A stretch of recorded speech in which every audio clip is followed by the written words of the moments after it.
Good morning, everyone. I hope you guys are having a blessed day. Just want to touch base on three doxologies that I kind of found interesting in Romans and Jude.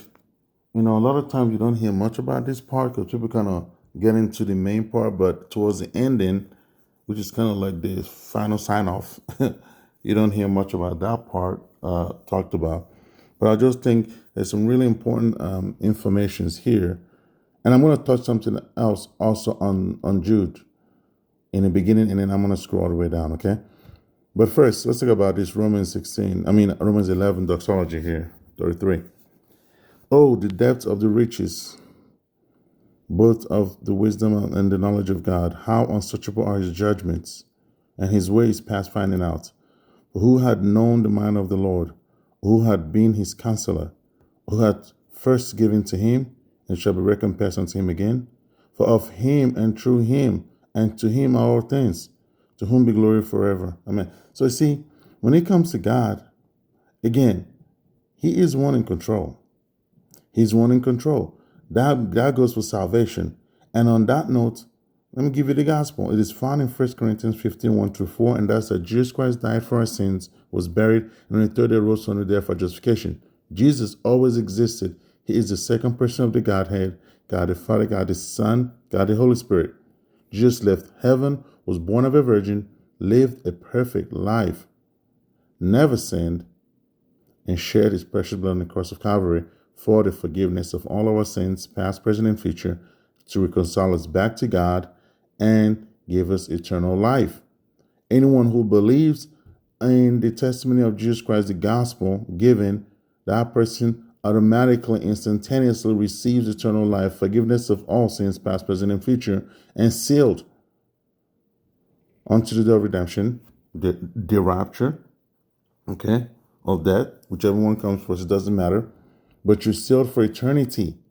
You have eternal life in Christ Jesus. All things are in him. All. Okay? Remember what he just said here.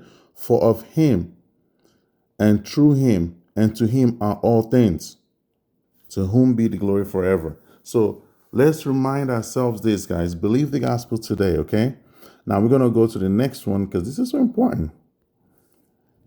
Now, to him that is of power to establish you according to my gospel, which I just gave you right now, okay? Talk about Paul's gospel, and the preaching of Jesus Christ according to the revelation of the mystery, which was kept secret since the world began. So when it comes to the church, this church was not mentioned. You hear that? It was kept secret. So here we see Paul telling you again that this is something that was not revealed to anyone. So no one can say that the church is anywhere in the Old Testament, okay? Because it's not. No one can say that. And even in the New Testament, you didn't hear much about the church until Acts chapter 2. That's when the church began. I don't care what other people say. It's right there in your Bible because when you read it, it tells you, exactly that's how the church began. Okay? But anyway, this wasn't revealed to anyone, not the prophets. So a lot of the prophecies that they are receiving, concerning the end times, this is why it's so imperative to not place the church in the tribulation in time of Jacob's trouble, because even the prophets didn't see that. What they saw was Gentiles who were not saved and Jews who rejected the Messiah going through the tribulation. They didn't see saved believers, okay? The bride of Christ who believed on his son when he was here and before the tribulation, okay, go through the tribulation. None of that. Okay, because saved people don't. The bride of Christ won't go through tribulation. So I just want you to really just grasp this, okay? This mystery right here was not revealed to any one of them. Paul was the one that this mystery was revealed to, okay, concerning the rapture of the church, okay? But at the same time, this gospel, which, by the way, Peter was given the gospel to preach also. They all preach the same thing. The only thing different is that Paul actually broke it down. He went more into details so that it's not more like a general statement. Paul actually was very specific, okay? And because it was very specific, some people didn't like that, Just like some people didn't like what Peter had to say. Peter was the apostle of the Jews. Paul was the apostle of the Gentiles. It's just how it is, okay? But anyway, but now is made manifest, okay? And by the scriptures of the prophets, okay, according to the commandment of the everlasting God, made known to all nations for the obedience of faith, okay? He didn't say obedience of faith and works, obedience of faith. I just want you to start listening to these key words, guys, okay? When it comes to salvation, it's faith alone. Simple as that. Now it says, to God only wise be glory through Jesus Christ forever. Amen.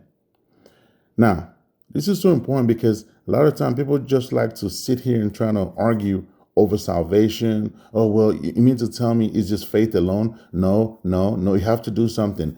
Throughout the scripture, salvation has been by faith alone. And we are obedience to the faith. Obedience to the faith. So it's not about obedience to work. People say, well, you got to be obedience. Yeah, obedience to the faith, okay? Obedience to the faith. So to be obedient to God is to be obedient to the faith. How do I know that? Because the Bible makes it very clear. It is impossible to please God without faith. And I'm not talking about having faith in a chair that you better sit down on. That's not the faith the Bible is talking about. Faith in the Lord Jesus Christ. So if you don't have the Lord Jesus Christ and you deny this eternal salvation, you can't please God and you're not in obedience to the faith. Why is that important? Because it is a commandment that you believe the gospel. And if you reject that God's commandment that the world believe the gospel, you become children of disobedience. So you see why obedience to the faith, disobedience to the faith. You are disobedient to the faith when you reject the gospel, but you're obedient to the faith when you believe the gospel. Guys, it's just that simple. Anyway, last one, Jude. I'm going to go right from the top first. Peep this, guys. Jude, the servant of Jesus Christ and the brother of James, to them that are sanctified by God the Father and preserved in Jesus Christ and called, mercy unto you and peace and love be multiplied. Again, I just want to kind of throw these doxologies out here, but first I just want to hit on James 1 and 2.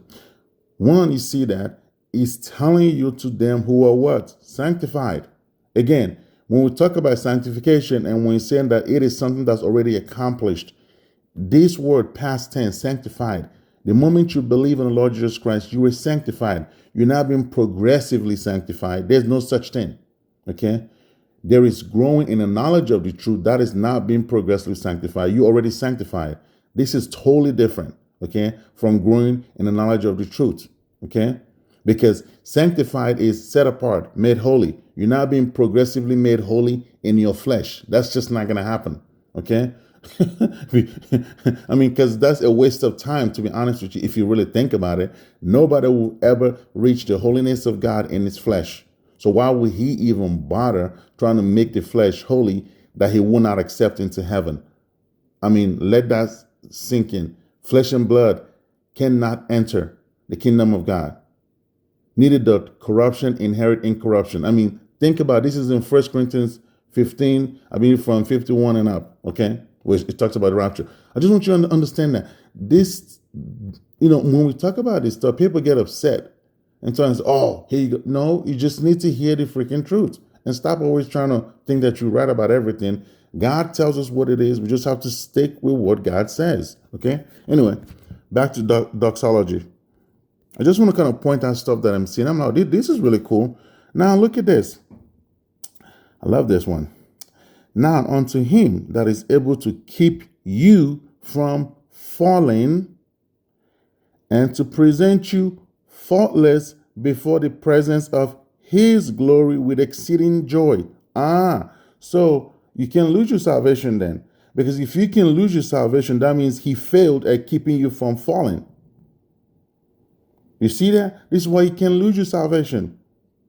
And not only that, he also presents you faultless. So people say, oh, and when Jesus comes, if you're not, doing this, you're going to be left behind and da-da-da-da. Let me tell you something. That's, you know what, man? Some of y'all need to just get off the internet, get off YouTube, man. Really just get off YouTube and just open up the paper Bible and just read until you get it. Like seriously. Because some of y'all spill the most wicked poisons out there that's just uncalled for, because you are unlearned and undiscerning and you choose not to listen. And therefore, when someone brings up the truth, you get completely offended and you go left field instantly. No wonder why so many people are strung out in this whole mark of the beast, claiming that the job is what it is. Oh, look at what's happening. People can buy and sell, in certain places unless they have it. So yeah, don't tell me that's not the mark of the beast. This is how ridiculous this has gotten. I mean, even though the Bible spells out to you who is going to be the one, the false prophet. The false prophet. He will cause many. And keep in mind, it's going to be on the right hand, on the forehead. Very specific. Not only that, it is an act of worship. It's not something that will be forced on you. It will be something that you will do willingly.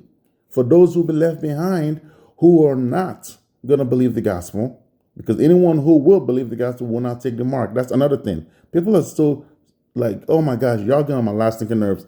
Right here. Now unto him that is able to keep you from falling, you cannot. This is exactly when Jesus was saying that all who come to him, he will lose none, right? He says that no one can snatch you out of his hands, neither from the Father's hands. And no, that no one means you yourself too. Because people like to say, well, you can snatch yourself. You could walk out of it. No, you cannot. Because it says, not unto him that is able to keep you from falling. You ain't going to fall out of his hands. Okay? And to present you he will present you faultless before why is that? How are you faultless? Well, first of all, let's begin with the moment you believe the gospel, you receive the Holy Spirit. That new man in you is a sinless person. The Holy Spirit cannot sin. So when the Bible tells in 1 John that whoever is born of God doth not sin, it doesn't mean that you don't sin in the flesh. It means that the Spirit who lives in you cannot sin because that Spirit is born of God that lives in you. That's all that means, okay? And it's confirming it here because to you to be faultless, every single one of us has faults here. But to present us faultless, how's that even possible? Well, you get a glorified body. That's why. You'll be just like him at the rapture. So when you come before him, he is presenting you faultless before him with exceedingly joy. So it's not like people say, oh man, yeah, you got to come in the bema seat. You got to take you up here and he's going to whip you up and this and that, for what you did on earth. No, because exceeding joy doesn't sound like a whipping, does it now? Does it sound like a whipping at the bema seat when he's excited to meet you, to see you? He's just equally as excited as you are equally excited to meet him. Guys, think, man. Anyway, to the only wise God, our Savior, be glory and majesty, dominion and power, both now and ever. Amen. I just want you guys to really just meditate on these doxologies and just think for a second. For those people who like to argue, your argument is not with me. It is with God. Okay. It is with the word of God. And you need to get off your high horse, your selfish pride and your stinking flesh. Get off of that because it will profit you absolutely nothing. Thinking that you have anything to contribute to salvation. If salvation belongs to the Lord, he is one in control of it, and he decides how anyone gets saved, and he already made that clear. Faith alone, in Christ alone. That's it. Anyway, you guys have a blessed day. Peace.